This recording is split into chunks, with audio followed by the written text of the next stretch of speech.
What are you afraid of? Well, you know, if you are a human being, you are necessarily afraid of something. It comes with the territory. But maybe a better question would be, how do you deal with your fears? Well, the motivational gurus always tell you you should go on a fire walk, or maybe you should go skydiving. Does it work? In some cases, it does. It just depends on the type of fear that you have. So today, what I'm going to do, I'm going to help you identify fears in your hands. I'm only going to talk about 7 different types of fears. There are many more, but it will give you an idea of how we can identify the fear so that we can deal with it accordingly. So our first example is going to be, as you can see now on the screen, is going to be our lifeline. And in this case, you can see that the lifeline is starting really, really low on the hand. So I will call this a low lifeline. Now, when you have a lifeline like that, it means that you are afraid for your body. You don't like to be pushed or shoved. You may, like in this case of this person, she walks very slowly with little steps because she's afraid of falling. So if you have such a low lifeline, yes, doing skydiving, walking on fire, doing something that may be dangerous for your body so that you become stronger with the body, it would work. But it's not always the case. So now let's look at our second case. Now in the second case, we're going to talk about the moon. And the moon is the area which is at the corner of the hand. And as you can see on the picture, this is a really small moon. And I have identified in blue the way the moon should be as opposed to the way it is.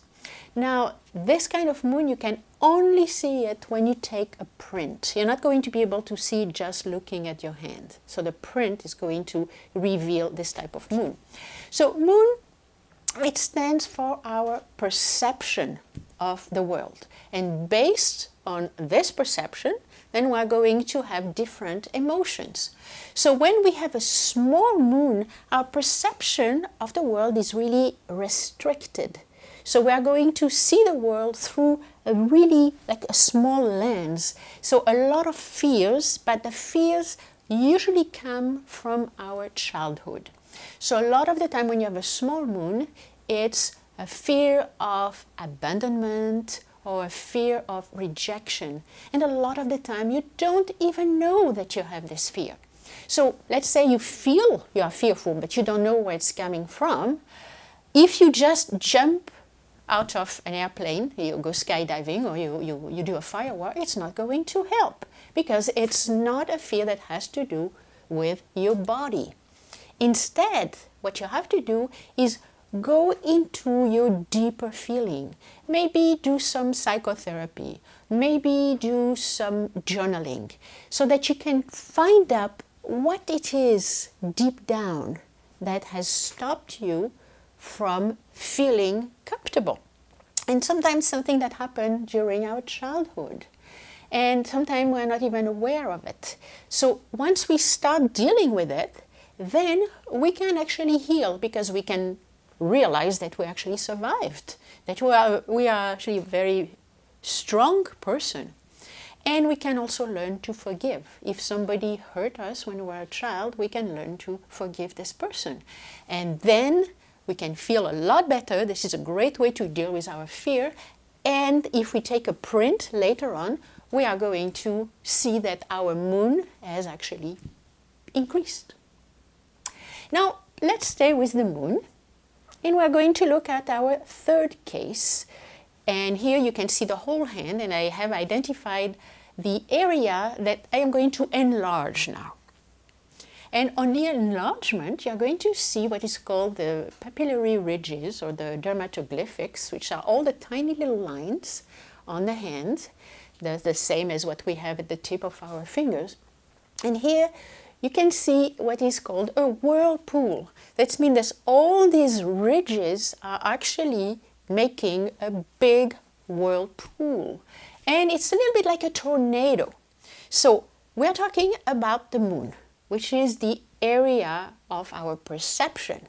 But in the area of our perception, we have a whirlpool. It's as if we had a tornado. So we are not able to see reality the way it is.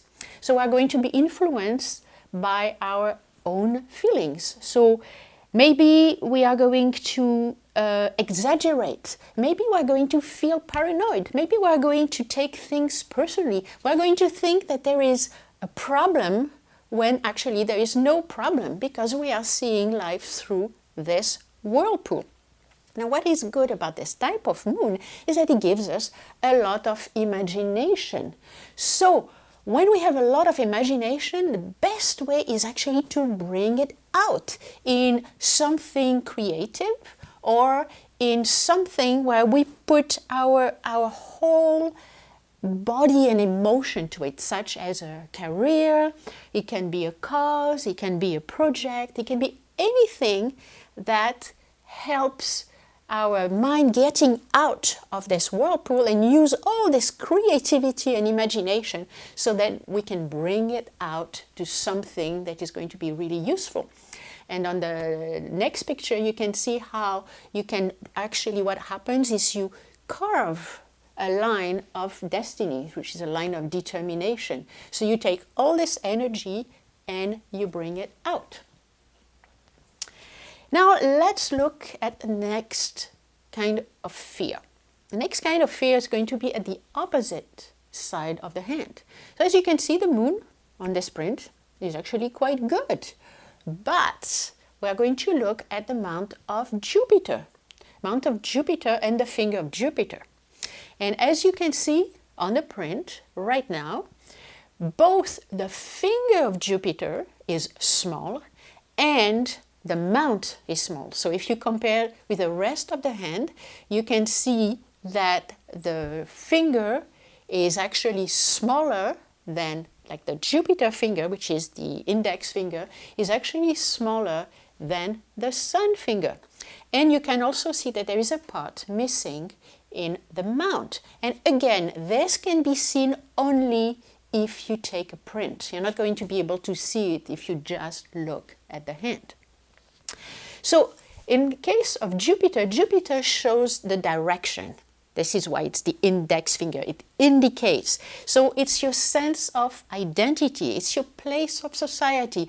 It's the finger that forces you to find out, who am I? And when you have a short Jupiter finger with a short mount, a small mount, you may have an inferiority complex, because you're asking yourself, what am I here for? And you have no idea why you are on Earth. So you are always afraid of being found out the fact that you don't really know what you are supposed to be doing in life. So a lot of people with a short Jupiter finger are going to talk a lot and talk really loud because they really want to pretend that they know what they are doing, and a lot of the time they don't. And that's why they are speaking really loud. But they are really afraid that if you go underneath, you are going to find something empty. So how do you deal with this fear of being found out? Well, you actually deal with your own identity. So if you have maybe, if you are afraid of being found out that maybe you don't have enough education, well, maybe go to school, maybe take night classes, maybe do some reading, maybe do some research, maybe try to really go into what would give you this sense of who you are. And this will go a long way in helping you with this fear of being found out. So maybe your finger is not going to grow, even though I've seen fingers grow, but your mount of Jupiter may really change, and it may really cover a lot more of the print. Now we've talked about a small Jupiter. We're staying with Jupiter, and this time we're going to talk about the opposite, which is a big Jupiter. And as you can see on the print, right now, the finger of Jupiter is very long. It's much longer than the finger of the Sun. And also the height, you see on the hand itself, the amount of Jupiter is very high on the hand. So this person doesn't have any problem of being found out because they usually know that they are special. A lot of the time they have studied a lot, they have lots of letters behind their name because they like having letters behind their name. They like title, they like having usually nice clothes. There's a sense of dignity and royalty. And their fear is of not being respected or of being ridiculous, because there is this royalty in them, and they are wondering, like, how dare you? How can't you realize that I am special? So this is what a big finger of Jupiter and a big mount of Jupiter are going to do. So in this case, what are you afraid of? Well, you are afraid of not getting enough respect because you probably give a little bit too much importance to respect, to title, to prestige. So what you have to do is you have to connect more with your heart. So how do you connect with your heart? Well, maybe instead of thinking of yourself and how you are going to be perceived, think of others. Maybe get yourself dirty and help people without expecting that you are going to look good. Maybe work at a soup kitchen. Maybe work at a food bank. Maybe do something that people are not going to know that you did it. So you are going to do it freely, and this is going to open your heart. And when your heart is open, you can actually a better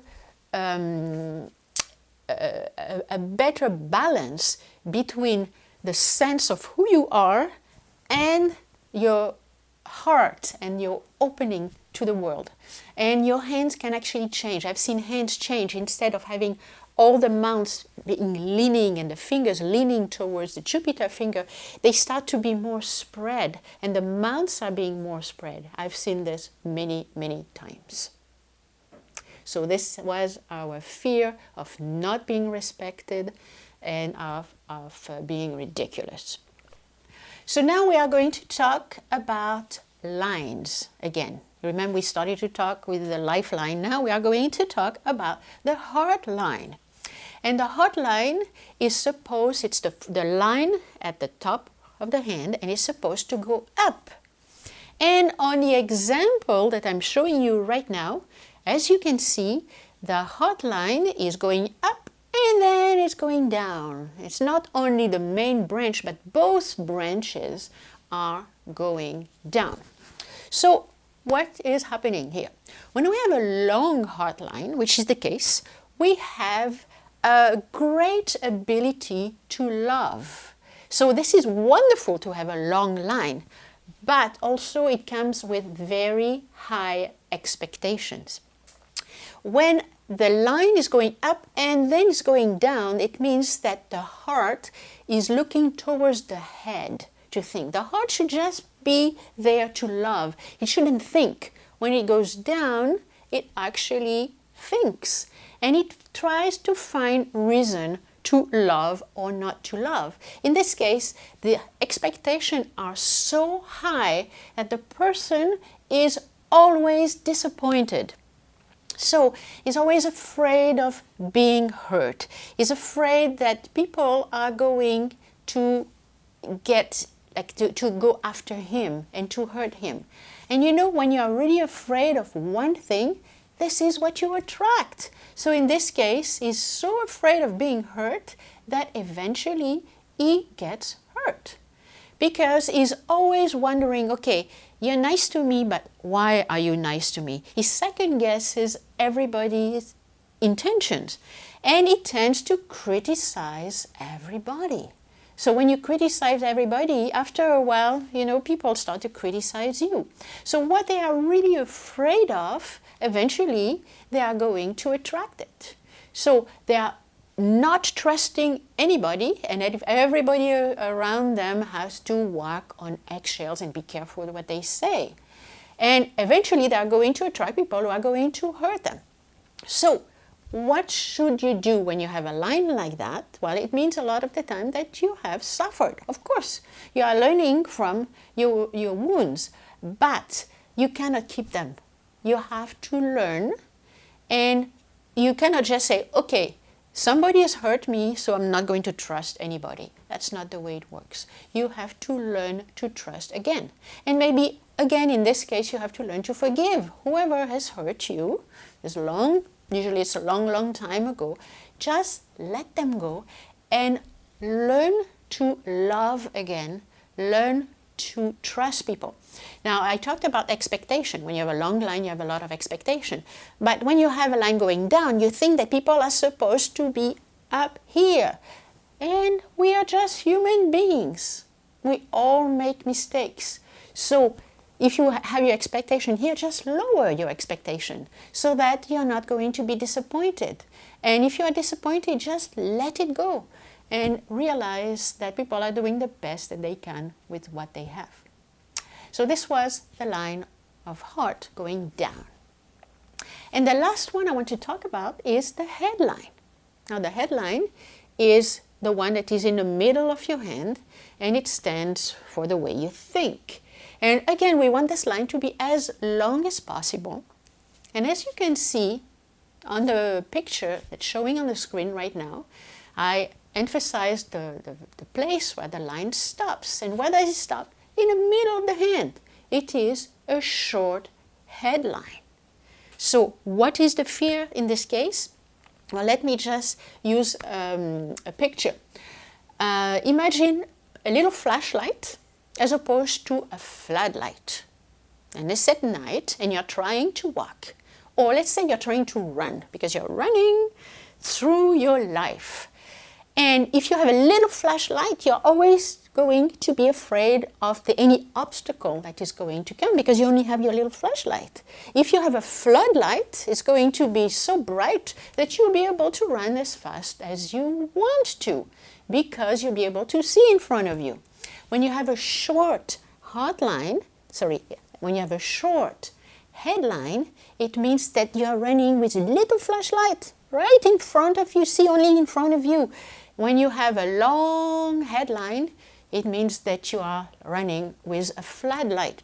So what does it mean in life? You are affected by your environment. So whatever happens now, you tend to just see life as whatever is happening right now. So if you are going through hardships right now, you think it's going to always be hard. If you are going through a lot of good things, you think it's always going to be good. But most of the time, it's going up and down. So there is a lot of fear there because it's rare that things are always good. So when you have a short headline, you don't trust yourself. You always put the foot on the brake and you keep yourself from having a more general view and from believing that things always manage to go well in the long run because we're still alive. So if you can do that, then you are going to stop the fear of something is going to go wrong, so I need to really be to have a lot of money, I need to have lots of clothes, I need to have that, because you are afraid of what is going to happen. You are going to, when you have this long-term vision, then you are going to live a much happier life. And again, the lines can change, everything can change in your hands. So if you change the way you think, if you have a more long-term vision, you are going to have a longer headline. So this concludes my presentation of some very basic fears. I mentioned only 7, but there are a lot more. If you would like to identify your fears, you may want to book a reading with me. You can come and see me. Or if you are away from me, you may want to have a Skype session with me, and in this case you will need to order a print taking kit because I cannot identify fears just from photos. So I hope this has opened your eyes on what you can see on hands, and especially how you can find and face your fears in your hands. Thank you for watching.